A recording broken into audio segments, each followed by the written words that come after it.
नमस्कार दोस्तों, स्वागत है आप सबका भद्रा आईएएस एकेडमी में। Welcome to this live session जहां पे मैं शुभोदीप प्रेजेंट करने वाला हूं आज का करंट अफेयर्स का एनालिसिस। आज का डेट है 3 अप्रैल 2023। तो चलिए let's start the current affair analysis of today's discussion. But before that एक काम कर रहा हूं, नीचे डिस्क्रिप्शन सेशन में I will make sure that ये पीडीएफ का लिंक लगा दिया जाए, वहां पर जाकर इसको डाउनलोड भी कर सकते हो। चलिए सबसे पहला यहाँ पे न्यूज डिस्कस करते हैं। गोल्डन सिल्क पार्क और कमर्शियल सेंटर जो कि रिसेंटली सीएम हेमंत बिश्व शर्मा जी के द्वारा इनॉग्रेट किया गया है खानापारा गुवाहाटी में, राइट। सो ये एक इनिशिएटिव है किनके द्वारा? By handloom and textile and sericulture department. जी हाँ, जस्ट टेक 1 मिनट।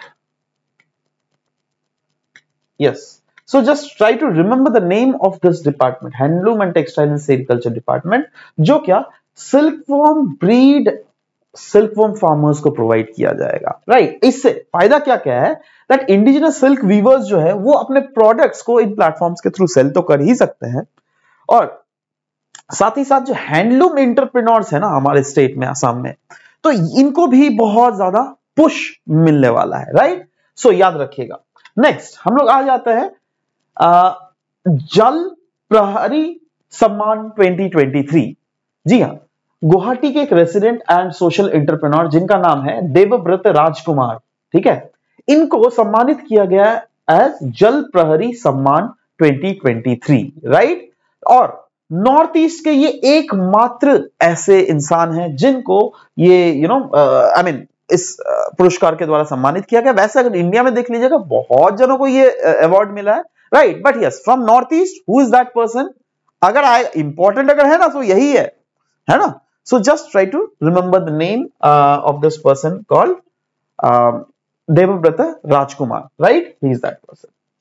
ठीक है, चलो आगे बढ़ते हैं। आगे हम लोग बात करेंगे लोकतक लेक के बारे में जो कि न्यूज में है, राइट। क्यों न्यूज में था? क्योंकि यहाँ पे फिश कैच जो है ना डिक्लाइन हो रहा है लोकतक लेक में, राइट। और ये कहीं ना कहीं कॉज ऑफ कंसर्न है अमंग द लोकल फिशर्स जो क्या वहां पे फिशिंग एक्टिविटीज करते हैं। वैसे आपको पता होना चाहिए दैट लोकतक लेक जो है यह एक रामसर डेजिग्नेटेड साइट है ना। रामसर डेजिग्नेटेड साइट तो में तो कोई भी चीज एक्सप्लॉइट तो आप नहीं कर सकते हो ना। देखो क्या है ना, लोकल पॉपुलेशन जो क्या वहां पे जनरेशन थ्रू जनरेशन रहा है, they are allowed, but yes आप अगर चाहोगे जाकर वहां पे करना, no you guys will not be allowed, right. तो लोकल वहां के फिशर्स क्या देख रहे हैं, उनको जो फिश कैच है वो घट रहा है ना। ये तो जस्ट एक मुद्दा है, राइट, है ना। अब हम लोग जो है लोकतक लेक के बारे में डिस्कस कर लेते हैं क्योंकि Loktak lake in itself is very very important. So या ये एक लार्जेस्ट फ्रेश वाटर लेक है नॉर्थ ईस्ट इंडिया में। कहां पर? मणिपुर में, राइट। एनीवेज ये जो जाना जाता है ना, इसका एक बहुत ही नायाब फीचर है, उसको कहा जाता है फुम्बीज। फुम्बीज होते क्या है? ये फ्लोटिंग सर्कुलर ग्रासेस।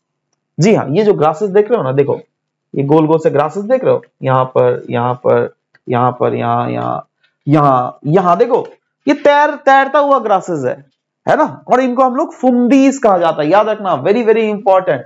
और इसके इस नायाब फीचर्स के कारण ही बहुत ज्यादा टूरिस्ट यहां पर अट्रैक्ट भी होते हैं। यही क्यों। और भी अगर कुछ डिटेल्स अगर जानना है, देखो ये है मणिपुर का आपका map, right. This is the place जहां पर हमें लोकतक लेक दिखता है। और ये लोकतक लेक एकमात्र ओनली फ्लोटिंग नेशनल पार्क है वर्ल्ड में, दुनिया में ओनली। याद रखो, यूजुअली कोई स्टेटमेंट बेस्ड क्वेश्चन में अगर ओनली इंक्लूड हो जाए ना तो there is high probability that it is wrong, but no, this is correct, right. And Keibul Lamjao National Park which is the last refuge of endangered brown antlered deer, या फिर Shanghai dear भी कहा जाता है। शांघाई डियर अगर देख लोगे इस रीजन में इंडेंजर, वैसे तो इंडेंजर्ड है दे आर, बट यस इसी रीजन के एंडेमिक स्पीशीज है। वैसे देखो एंडेमिक होना मतलब क्या, ये नेचुरली वहां पे फाउंड होते हैं, बट अब क्या है ना, ह्यूमंस अगर उसको चाहे तो यस एक रीजन से दूसरे रीजन भी शिफ्ट करवा सकता है, बट यस अगर एंडेमिक देखोगे, यस इस रीजन का एंडेमिसिटी है उसमें, राइट नाउ। अच्छा, इस शांघाई डियर को पता है और एक नाम इसको दिया जाता है डांसिंग डियर। डांसिंग डियर, पता है क्यों? Why we call it dancing dear? क्योंकि अब ये क्या है ना, देखो अभी हम लोगों ने देखा ना फुम्बीज जो था, फ्लोटिंग ग्लासेस। अब फ्लोटिंग ग्लासेस फ्लोट कर रहा है भाई, उसमें कहां ज्यादा स्ट्रेंथ रहेगा, राइट। तो ये जो डियर्स जब भी मूव करती है ना, शांघाई डियर, तो ऐसा फील, वो अपना बॉडी का बैलेंस नहीं कर पाती है ना, तो ऐसे उनका बॉडी भी मूवमेंट करना स्टार्ट होता है, राइट। तो इसीलिए basically they are called I mean dancing deers as well, याद रखिएगा, राइट। इन एडिशन कहा जा रहा है लेक शेल्टर करता है about 230 species of aquatic plant, 100 types of birds, 400 species of fauna जैसे barking deer, sambar, Indian python etcetera, right. यही क्यों लोकतक लेक इनिशियली डेजिग्नेट किया गया था as a wetland of international importance, that is Ramsar Convention में, अगर देख लीजिएगा इसको 1990 में ऐड किया गया था, बट बाद में इसको मॉन्ट्रिक्स रिकॉर्ड में भी ऐड किया गया था 1993। मॉन्ट्रिक्स रिकॉर्ड क्या है? ये एक वैसा रिकॉर्ड है जहां पर आपका वैसे वेटलैंड जो क्या इन्वायरमेंटली काफी ज्यादा वल्नरेबल है स्टेज में, उनको इंक्लूड किया जाता है। और इसमें इंक्लूजन, मॉन्ट्रिक्स रिकॉर्ड में इंक्लूजन करने का एक इनडायरेक्ट इंडिकेशन है सरकार को that you should take care of this wetland, otherwise this wetland might degrade in the coming future, right? So this is the definition of the same, right? Next we'll talk here about National Mission on Natural Farming, जो क्या PIB में news में था, so that's why we are discussing it। क्यों news में था? क्योंकि recently government ने फॉर्मुलेट किया national mission on natural farming as a separate and independent scheme, जिससे मोटिवेट किया जा सके फार्मर्स को दैट वो अडॉप्ट कर सके केमिकल फ्री फार्मिंग और इनहांस कर सके, इनहांस किया जाए research in natural farming sector as well. तो ओवरऑल इस national mission on natural farming का अगर ऑब्जेक्टिव्स की अगर बात करें तो प्रोमोट करना है alternative system of farming for freedom from externally purchased inputs, cost reduction and thereby increasing income of farmer. समझ रहे हो? तो ये काइंड ऑफ अभी जो ट्रेडिशनल फार्मिंग है सिस्टम जो है ना, उसमें अगर आप देख लीजिएगा बहुत ही ज्यादा केमिकल्स का इस्तेमाल किया जाता है। तो ये क्या है? नाम से ही तो पता चल रहा है दैट ये एक केमिकल फ्री, देखो अडॉप्ट केमिकल फ्री फार्मिंग, तो केमिकल फ्री मतलब क्या? दैट जो केमिकल्स जो अडॉप्ट किए जाते हैं उसको निजात पाना है। जी हाँ, यही क्यों पॉपुलराइज करना है integrated agricultural animal husbandry model, जो क्या बेस्ड है on cow and local resources, साथ ही साथ कलेक्ट करना, वैलिडेट करना और डॉक्यूमेंट करना नेचुरल फार्मिंग प्रोसेस को भी। यही नहीं, और भी इसके ऑब्जेक्टिव्स है, जैसे अंडरटेक करना activities for awareness creation, capacity building और promotion and demonstration of natural farming, और क्रिएट करना स्टैंडर्ड सर्टिफिकेशन प्रोसीजर्स और branding for the natural farming products, जिससे नेशनल या फिर इंटरनेशनल मार्केट में भी अपकमिंग फ्यूचर में उसको सेल आउट किया जा सके, right. So that is all about this natural farming aspect that was being there in news, right? Next, FAME 2 scheme के बारे में हम लोग डिस्कस करने वाला है। FAME 2 स्कीम की अगर बात किया जाएगा तो रिसेंटली एक्चुअली क्यों न्यूज में था, क्योंकि कमिटी ऑन एस्टिमेट जो था वो इवैल्यूएशन कर रही है for the electric vehicle policy, जो कि सजेस्टेड किया गया था as an extension of FAME 2 scheme. तो इसके बारे में बात करें FAME स्कीम के बारे में। FAME स्कीम देखो, इसको लॉन्च किया गया था 2015 में as a part of national electric mobility mission plan. इसको इंप्लीमेंट किया गया था by department of heavy industries, ministry of heavy industries and public enterprises के अंडर। यही क्यों, अगर इसका ऑब्जेक्टिव देख लीजिएगा FAME स्कीम का, तो वो इंकरेज करना था इलेक्ट्रिक व्हीकल्स को, राइट। कैसे? सब्सिडी प्रोवाइड करके, दैट अगर आप इलेक्ट्रिक व्हीकल खरीदोगे तो सरकार भी उसमें कुछ आपको सब्सिडी प्रोवाइड करेगी। इसका एम था to promote the manufacturing of electrical and hybrid vehicle technology, और साथ ही साथ इंश्योर करना sustainable growth of the same. In fact इसकी ये जो है 2 फेजेस में इंप्लीमेंट किया गया था।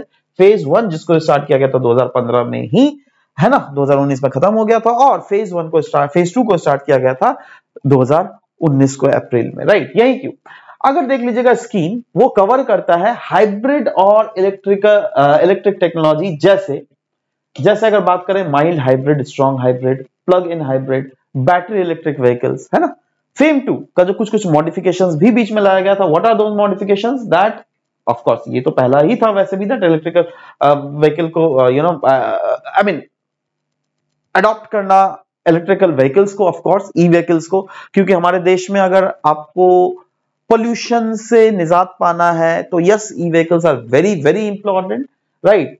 यही क्यों डिमांड इंसेंटिव, जैसे कि मैंने बोला दैट अगर आप ई व्हीकल्स खरीदोगे तो यस, आपको उस डिमांड इंसेंटिव भी प्रोवाइड किया जाएगा, और indirectly e buses, e 2 wheelers, e 3 wheelers में कहीं ना कहीं हमें डिमांड जो है generation, that was the main aim of this FAME scheme. Next हम लोग बात करेंगे एयर, ऑल इंडिया रेडियो में न्यूज था रिगार्डिंग आकाश वेपन सिस्टम, तो that's why we are discussing it. क्यों न्यूज में था? क्योंकि रिसेंटली प्राइम मिनिस्टर ने टर्म किया था the signing of contract of procurement of Akash weapon system for the Indian army and welcome, जो इंडियन आर्मी के लिए डिप्लॉय किया गया है उसको प्रधानमंत्री जी ने बोला है that yes it is a welcome development. So let's talk about what Akash weapon system is. So Akash ये जो है ना एक short range surface to air missile है। सरफेस टू, देखो बहुत समय आप सुनते होंगे surface to air missile, surface to surface missile, उसके बाद air to air missile. Air to air missile मतलब सोचो मैं हवाई जहाज चला रहा हूं या फाइटर जेट है, फाइटर जेट सामने से पाकिस्तान का फाइटर जेट आ रहा है तो मैं वहीं से एयर से ही मारूंगा और वो जो है मिसाइल जो है एयर में ही दूसरे वाले टारगेट को हिट कर देगी, राइट। एक होता है सरफेस टू सरफेस, मतलब सरफेस से मैंने उस बैलिस्टिक मिसाइल को छोड़ा, वो जाके अल्टीमेटली सरफेस में गिरेगी ही, वहां पे ब्लास्ट करेगी, राइट। एक होता है सरफेस टू एयर, राइट। तो ये आकाश जो है ना वो surface to air missile, short range surface air missile system है, राइट। ये एक रशियन मेड मिसाइल सिस्टम है जिसको प्लान एंड डेवलप किया गया था as a part of India का Integrated Guiding Missile Development Programme, और Defence Research and Development Organisation ने इसको क्रिएट किया गया था, और of course Bharat Dynamics Limited जो है उसने इसको प्रोड्यूस किया था, राइट। कहा जा रहा है इसके कुछ कुछ फीचर्स के बारे में, जैसे बोला जा रहा है it can track aeroplanes up to 50 to 80 kilometre की शॉर्ट रेंज है ना इसीलिए, और ऑल्टीट्यूड क्या 18,000 मीटर तक। इट कैन डिस्ट्रॉय कोई भी एरियल टारगेट, जैसे सामने से अगर कोई मिसाइल्स भी आ रहा है ना तो उसको भी डिस्ट्रॉय किया जा सकता है, सच एज फाइटर जेट्स अगर आ रहा है, क्रूज मिसाइल्स या फिर एयर टू सरफेस मिसाइल्स अगर आ रहा है तो ये सब, right. Akash weapon system can simultaneously engage multiple targets. एक ही बार में सोचो अगर 5 मिसाइल भी आ गया तो it has a potentiality to manoeuvre करना, राइट। इंटायर वेपन सिस्टम जो है it has been configured on mobile platform, and Akash weapon system जो है it has been inducted and it is an operational with Indian Air Force as well as Indian army.